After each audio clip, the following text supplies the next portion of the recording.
If you haven't been consciously managing and tracking your money, I'll bet you $100 that you do not know where all your money is. So let's find it. Save this video so you can come back to it later and go through this process. First, you're going to need to print out a bank statement from the account you spend all your money out of. If it's split between multiple accounts, print out bank statements for all of them. You're also going to want some highlighters so that you can highlight and keep track of where you're at. We're going to start going through your bank statement, and we have 4 main categories we want to focus on first, so you need 4 different color highlighters.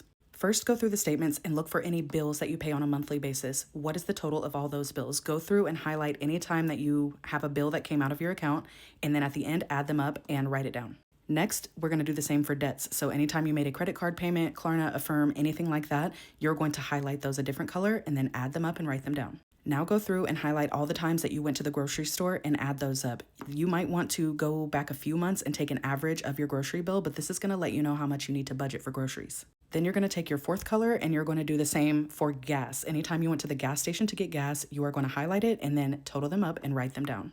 These 4 categories here, even if you stopped this process right now, these 4 are going to give you a really good insight into your money. So now, how much are you paid each month? I want you to subtract all of these amounts out of your pay to see what is left over. Write down that leftover amount and we are going to go through the rest of the process. By the way, if you're already in the negative or you have nothing left over, you are going to need to either decrease your expenses or find more income. Now we want to find out, where did the rest of that money go in those bank statements? So what you're going to do is go through the bank statements and start highlighting by category. You want to write down these categories and the amounts because this is going to show you where your money's been going. So how much have you been spending on DoorDash, coffee, TikTok Shop, Amazon, etc.?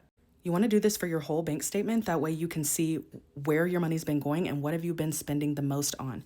What you've been spending the most on is probably important to you and you know that you need to include it in your budget moving forward. So if you spent $500 on DoorDash over the last month, you probably want to have a budget category for DoorDash. That way you can give yourself some money to spend on it, but not blow your whole paycheck on it and feel broke at the end of the month. That is how you build a budget that is actually sustainable and doesn't make you feel like crap, because you are still allowing yourself to enjoy your life and the things that you like, but you also have a plan and a goal that you're moving towards. Let me know down below, how did you do with this? Was it surprising? Did you learn anything new? And if you want an easy way to keep everything organized and stay on track, I have a digital finance planner. You can go grab it at the link at the top of my page, and you will see that it has all types of stuff for you to get into here.